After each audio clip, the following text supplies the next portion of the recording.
I'm Dr. Ioanna Nixon. I am Dr. Vilma Pacheco-Barcia, and this is Open Doors Podcast, two women scientists driven by curiosity, evidence, and compassion. Hi, everyone, and welcome back to Open Doors, the podcast where we explore professional well-being in oncology, one conversation at a time. On this podcast, we open doors to better leadership, healthier teams, and practical tools for your professional life and well-being. Today's guest brings all of that and something more personal. Dr. Mark Lewis is widely respected medical oncologist and director of GI oncology in Intermountain.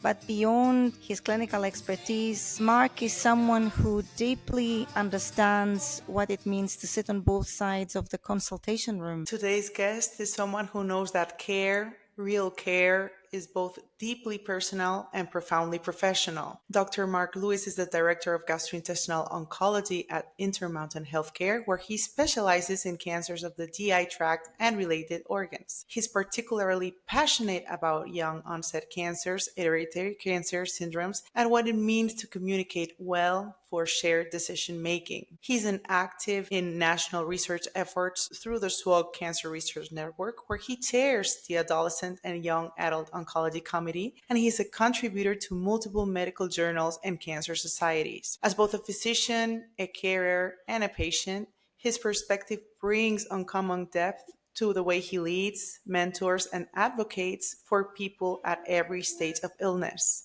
His voice in the oncology community is respected not just for its insight, but for its honesty and clarity. Mark, you've got an amazing CV, but most importantly, you bring humanity into one of the most difficult fields in medicine. So it's an honor to have you here. Thank you so much. My gosh, you're far too kind. I will have to work very hard in this conversation to live up to the introduction. But honestly, thank you for the opportunity and thank you for your work, because I think the message that you're conveying is so important, and honor for me to talk to you today. Thank you, Mark. Your story is so deeply human. You've experienced cancer through many lenses, not just as a physician, but as a son, and later as a patient yourself. Can we go back for a moment to the beginning when your father was diagnosed with lung cancer? Yeah, certainly. It was definitely the sort of inflection point in my life where, um, obviously for my father, it was a life-changing and life-ending diagnosis. But for me as a son, I think, first of all, as children, on some level, we need to believe that our parents are something approaching immortal. So as you said, he was 8 years old, or I was 8 years old when he was diagnosed. And talk about breaking bad news. We found out about it on an immigration x-ray. So we were moving from the UK to the United States as part of the immigration process, x-ray to exclude tuberculosis. My father's x-ray was entirely whited out on the right side, and that was the first sign we ever had that he was sick. So we found out his diagnosis not from a doctor, but from a very impassive government official. And so the first thing I would tell you is that words matter. My family still remembers almost verbatim the content of this phone call where we learned that my dad was sick. So I've tried to remember my sort of entire career, and even since my childhood, to be very careful with what we say. And it's not just the content of our speech, but even how we say it. And now years later, my patients remind me all the time. They said, Dr. Lewis, I remember something you said years ago, and sometimes it's even my inflections, sometimes it's pauses. So again, maybe one message here is, and I know this is kind of part of yours too, is that communication on a human level is so important. Medicine, if you really distill it down, tends to be one person helping another person. And I think when we keep that in mind and sort of strip away all the artifice and even sometimes some of the technology, I think that core humanity is actually what drives our field. 100%, Mark, and thank you so much for sharing that. I can completely resonate because at a very young age, my grandfather died with metastatic prostate cancer, which these days, now we have a number of treatments and it's considered a chronic disease, whereas Yes. back then that wasn't exactly the case. So I Right. know a lot of colleagues who basically go into oncology because they have had relatives, they have had or even firsthand experience with cancer, and then they want to do something in return to support others. And speaking about that, you've also lived through a major operation yourself, and it is a challenge. We know that, having studied medicine, and you've experienced that firsthand. What did that experience teach you about being on the other side of care, being the Yes. one in the bed? Yeah. So embodied experience is a far better teacher than a textbook. And so what I learned, let's even talk about how I got to surgery. So, my father died when I was 14 years old, and his death and even his diagnosis prior to his passing had sort of led me to consider not just medicine, but oncology. So fast forward 16 years, it's my very first day of cancer training, and I get sick, and all of a sudden I see this pattern that I have the same basic illness, the same genetic syndrome that my dad had. And so that meant my entire oncology career then was sort of seen through this lens of being both a patient and a physician. So for years, I knew I had these tumors in my pancreas. And the reason I bring this up is, again, talk about empathy for our patients. I was given, off the bat, I was given three options about what to do. One was observe the tumors in my pancreas until I needed surgery. The other two options, though, were immediately invasive. One was the Whipple operation that I eventually had. And the other one, this I think will interest you, a surgeon suggested to me, Mark, if I take out your entire pancreas, you will never have to worry about these tumors again. But there was absolutely no consideration given by that surgeon to the quality of life impact, or rather detriment, that having no pancreas would have on both me as a person and even me as sort of a doctor trying to get my career off the ground. And so my first lesson was the things that matter to us as physicians might not align with actually what matters most to us as patients. And so, as a young doctor who was hoping to still have a career in medicine and in oncology, I thought, well, gosh, if I have no pancreas, and you already mentioned the changes in medical technology, but at the time, continuous glucose monitors and insulin pumps just didn't exist. And I figured that if I had no pancreas, I would be unable to work. Now that might look differently. But my real point is, by the time I got to the Whipple, I'd already been through a lot of decision making that I was actually sort of driving more than my doctors. And so I always try to respect autonomy. I think we thankfully are leaving the era of paternalism. But even in my own care, I realized that, again, success to a surgeon might look very different than what success looks like to a patient. Yeah, there are two experts in the room. Yes. Oh, so well said. I love that. Yeah, that's absolutely true. Absolutely. And it's very important that in our consult, when we talk to our patients, we show empathy. I think what you're saying is so humble, Mark. Medicine gives us language, tools, structures, but being a patient actually strips a lot of that away. You take Yes. decisions and you see the world differently through different lenses. Also, illness sometimes reshapes things quietly. You explained it perfectly how you saw all the options and how you had to make decisions. Was there a moment during that time, either in your recovery or your diagnosis, where something in you shifted, like a change of mind, how you see the world or yourself? Yeah, I can tell you about that. Absolutely. And again, I'm an open book, so you can ask me anything about this experience. But what's interesting is, so my Whipple surgery was in 2017, but I had a very late complication in 2019 where I had delayed gastric emptying. My stomach just stopped working. And so again, this was years after the surgery. So as far as the surgeon was concerned, my operation had been a success and my care moved on. And yet I had this late consequence, one might even say a late side effect, where I just couldn't eat. I would come to clinic and my patients actually see me leaving with uncontrollable vomiting. And one of them said that's a terrible advertisement for an oncologist, which I thought was actually kind of funny. Regardless, I required TPN, so I had a PICC line in place, and a clot formed on the end of that line and migrated to my lung, and so I had a pulmonary embolism. And my long answer to your very good question is, I experienced what we read about in medical textbooks. I experienced an impending sense of doom, and it is so hard to put into words what that actually feels like until you've experienced. But to your question, it's this visceral awareness of just how close you are to the precipice of death. Is the only way I can put it to you is that it is an acute awareness of your own mortality. And so I know it sounds dramatic, because it was. I went to the emergency room, I had chest pain, I was immediately diagnosed with a PE and put on appropriate anticoagulation. But one way I've looked at it is, from that day on, I was kind of living on bonus time. Like, again, I was 2 years out of the surgery. The surgery was arguably successful in the sense it prevented metastasis to my liver. And yet I could just as easily have died years later from a massive blood clot migrating to my lung. And so what I learned that day was, again, life is fragile. I already knew that, but I experienced it firsthand. I also learned that the things that we read about in our textbooks and our papers are very different when experienced by our patients viscerally. And again, third, you can prognosticate all you want, but these acute events that really threaten our lives in that moment profoundly change your perspective. And so the answer I would give you is I became aware of my own mortality, but I also really became aware of my patient's mortality too.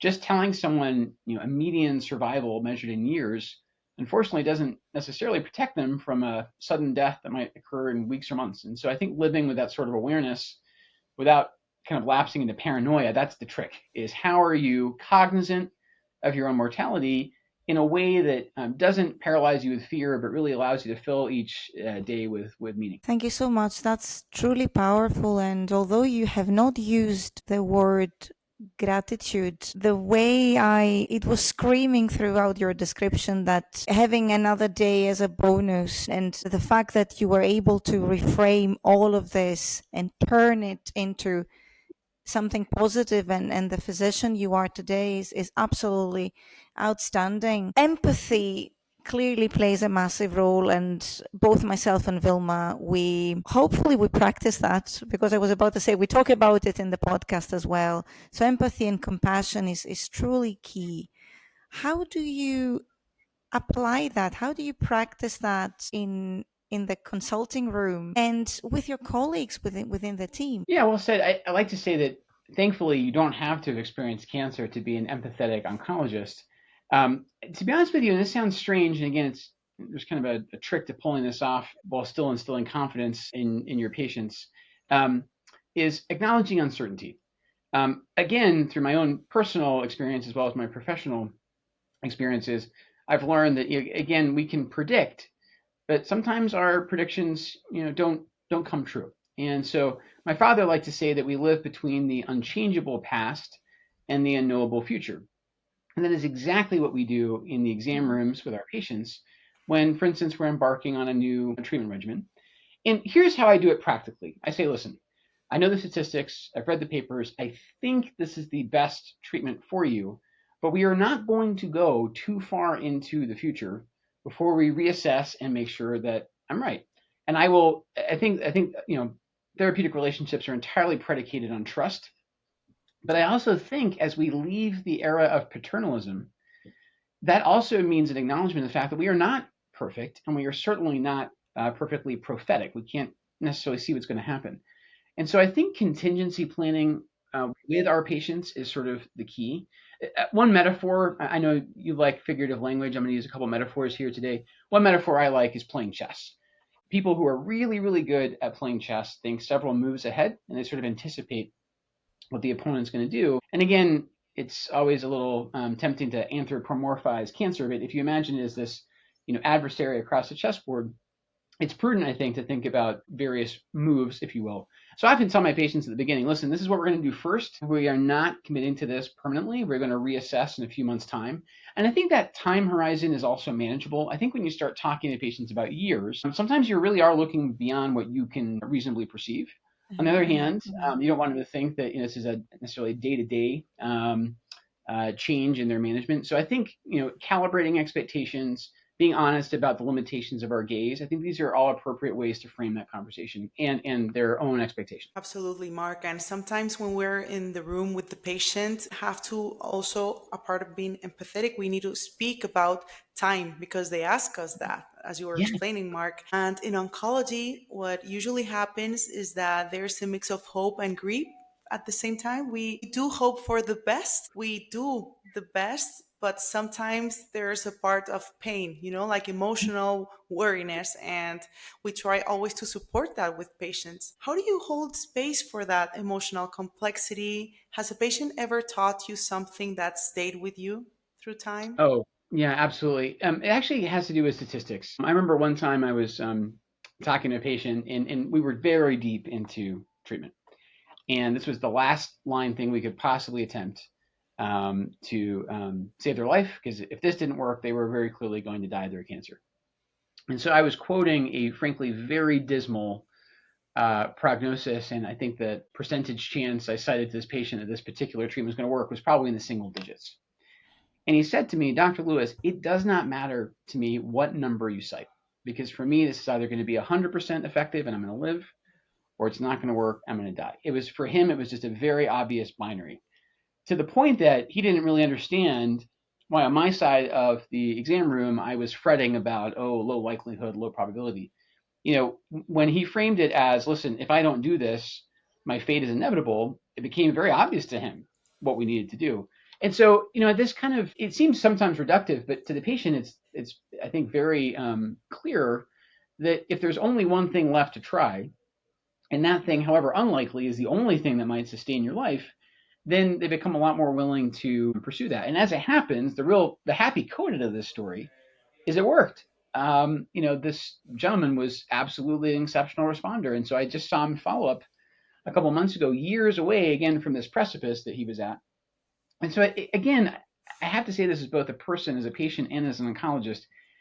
We underestimate patients at our own peril. Their own sense of their mortality, how close they are to the brink. There's something so deeply intuitive about that goes way beyond all of our modeling. And I've learned to trust that, just in the same manner that we might respond to a patient who says, doc, I don't know what's wrong, but I just don't feel right. And sometimes when you dig deeper, there's actually something really sinister that's occurring there.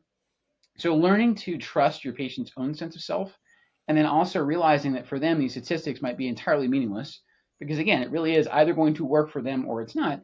I think that really changed my thinking. And so I still rely on numbers a lot, but in some sense, it's very much a qualitative judgment more than a quantitative one.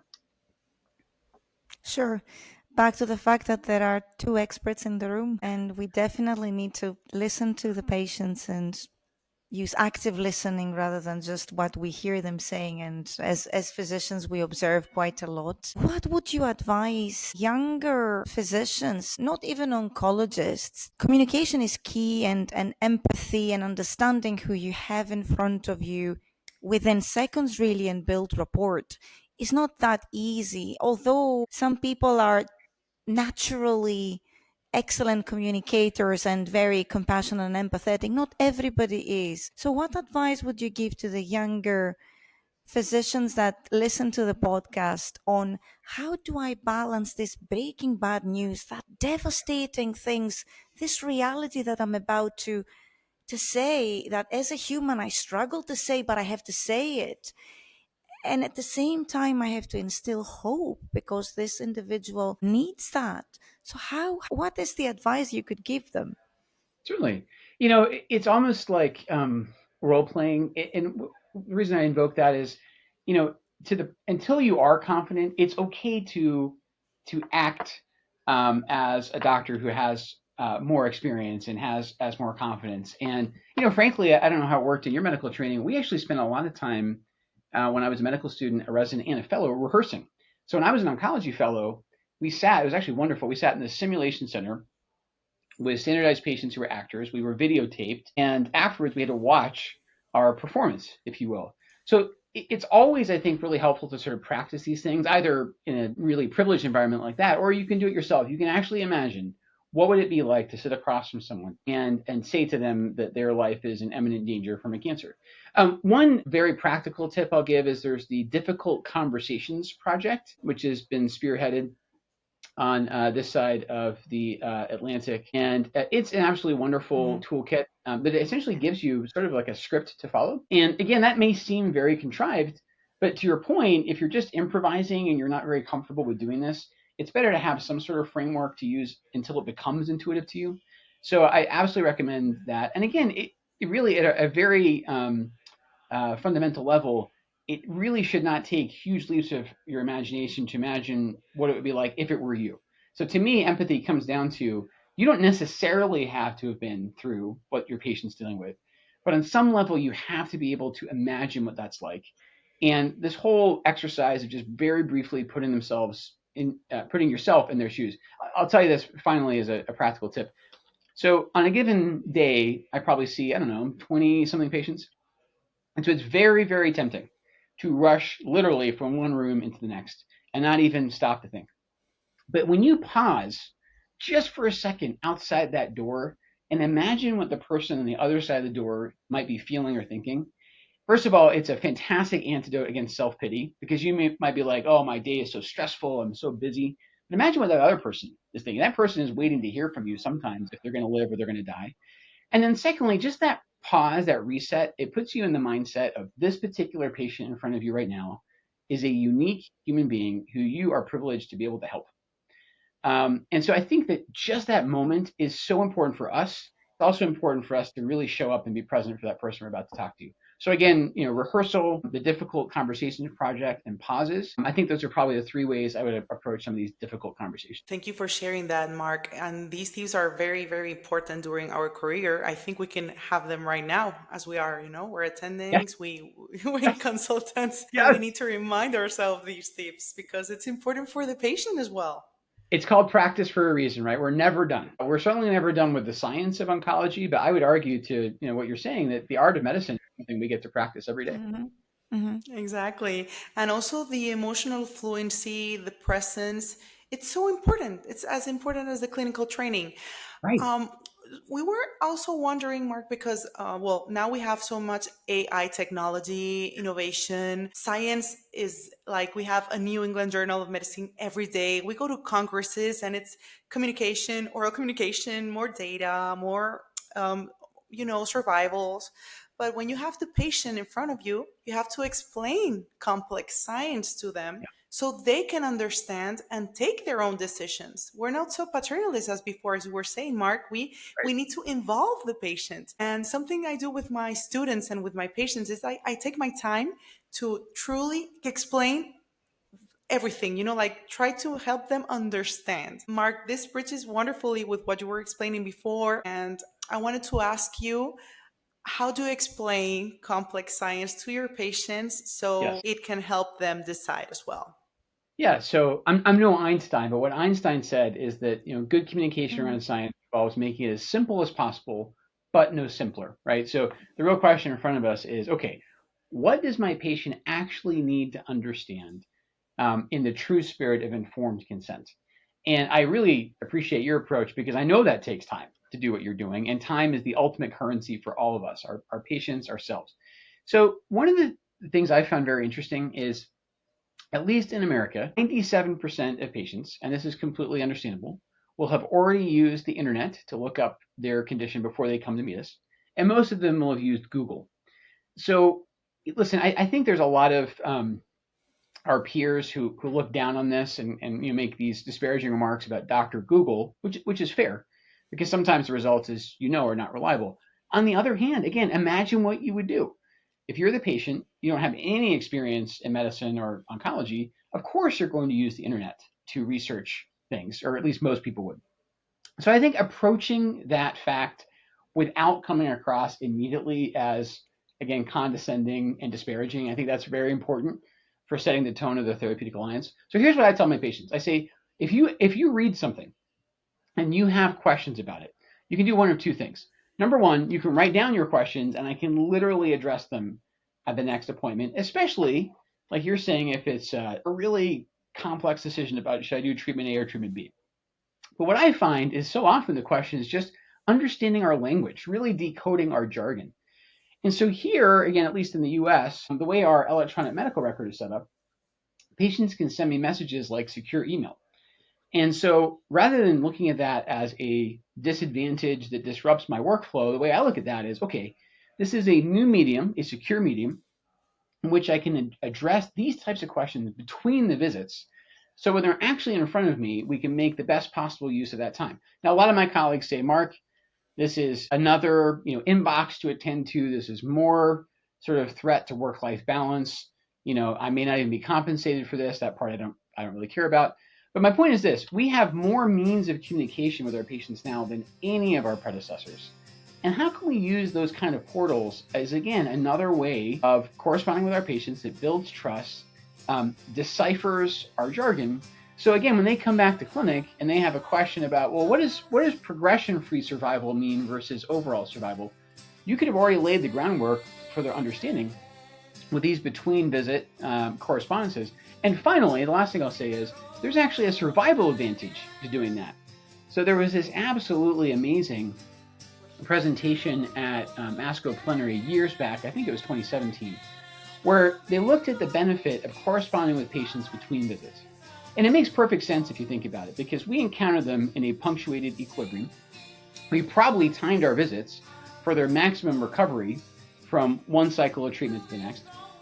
But what's actually happening in the middle? Well, in the middle, they're still living their lives. They're probably dealing with toxicity, and questions are arising.